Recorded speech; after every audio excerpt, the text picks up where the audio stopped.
Delhi police की crime branch team ने एक बड़ी यहां पर किडनी ट्रांसप्लांट रैकेट का भंडाफोड़ किया है। 5 राज्यों में छापेमारी के बाद 8 लोग गिरफ्तार किए गए हैं। 5 राज्यों के अलग अलग अस्पतालों में अवैध तरीके से किडनी ट्रांसप्लांट का ये रैकेट देखने में मिला। इससे पहले 9 जुलाई को क्राइम ब्रांच ने एक किडनी रैकेट जो है उसको पकड़ा था। तब 3 बांग्लादेशी नागरिकों समेत 7 लोगों को गिरफ्तार किया था। मुकेश सिंह सेंगर हमारे सहयोगी हमारे साथ जुड़ रहे हैं। मुकेश, जैसा कि आपने पहले भी रिपोर्ट किया था, 9 जुलाई को क्राइम ब्रांच ने किडनी रैकेट का पता लगाया था। 5 राज्यों में छापेमारी हुई है, 8 लोग गिरफ्तार हुए हैं। क्या ये पूरा आपस में लिंक है? बताएं इसको विस्तार से। देखिए, ये आपस में लिंक है या नहीं इसकी जानकारी थोड़ी देर में क्राइम ब्रांच देने वाली है। लेकिन एक बड़ा रैकेट है जो पहले रैकेट पकड़ा गया था 9 जुलाई को, उससे ये बड़ा सिंडिकेट है। क्योंकि पहले जो सिंडिकेट था वो दिल्ली और एनसीआर में फैला हुआ था, लेकिन ये सिंडिकेट 5 राज्यों में फैला हुआ है, जिसमें अलग अलग राज्यों में छापेमारी कर दिल्ली पुलिस ने 8 आरोपी गिरफ्तार किए हैं। और पुलिस के मुताबिक फर्जी दस्तावेजों के आधार पर ये 5 राज्यों के अलग अलग अस्पतालों में किडनी ट्रांसप्लांट करवा रहे थे और बड़े पैमाने पर जो किडनी है वो ट्रांसप्लांट हुई हैं और कुल 8 लोग अलग अलग राज्यों से गिरफ्तार किए गए हैं। इससे पहले 9 जुलाई को दिल्ली पुलिस क्राइम ब्रांच ने एक और किडनी रैकेट पकड़ा था, जिसमें 7 लोग अरेस्ट हुए थे। उसमें 3 बांग्लादेशी नागरिक थे।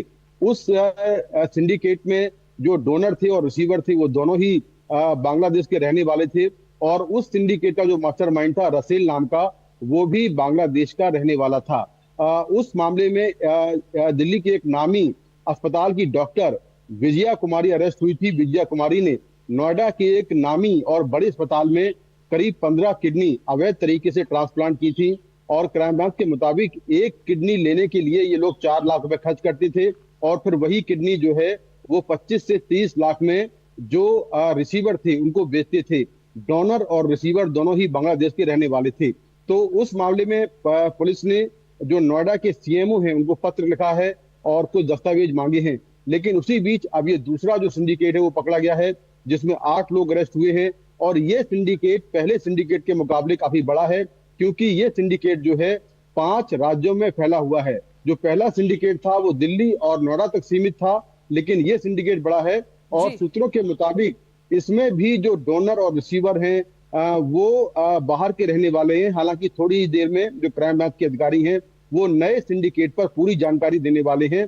लेकिन बड़ी बात यह है कि जो दोनों सिंडिकेट के से जुड़े लोग हैं, ये जो डोनर और रिसीवर हैं उनके फर्जी दस्तावेज तैयार करवाते हैं, जिससे ये लगे कि डोनर और रिसीवर दोनों आपस में रिश्तेदार हैं। क्योंकि जब भी किडनी कोई देता है या लेता है तो उसमें ब्लड का रिलेशन होना जरूरी होता है। जो किडनी देने की शर्तें होती हैं और जो लेने की शर्तें होती हैं, जो भारत सरकार की शर्तें हैं, उसमें ब्लड का रिलेशन होना बहुत जरूरी है। तो ऐसे रिश्ते को दिखाने के लिए ये लोग फेक डॉक्यूमेंट तैयार करते हैं। देखा था, जैसा कि आपने बताया, पिछली बार एक महिला डॉक्टर को भी पकड़ा गया था। अब ये जो 8 लोग गिरफ्तार हुए हैं 5 राज्यों में छापेमारी के बाद, क्या इसमें डॉक्टर्स भी शामिल पाए गए हैं? ये 8 लोगों से जुड़ी कोई जानकारी?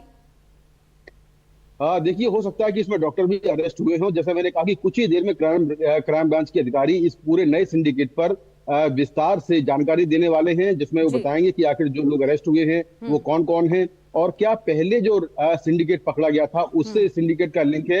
ये भी जानकारी कुछ देर में देने वाले हैं। बहुत बहुत शुक्रिया मुकेश इस पूरे अपडेट के लिए। तो इंतजार रहेगा यहाँ दिल्ली पुलिस की क्राइम ब्रांच जब कोई प्रेस कॉन्फ्रेंस करेगी, इस संबंध में डिटेल सामने निकल कर आएगी। तमाम जानकारी दे रहे थे हमारे सहयोगी मुकेश सिंह सेंगर।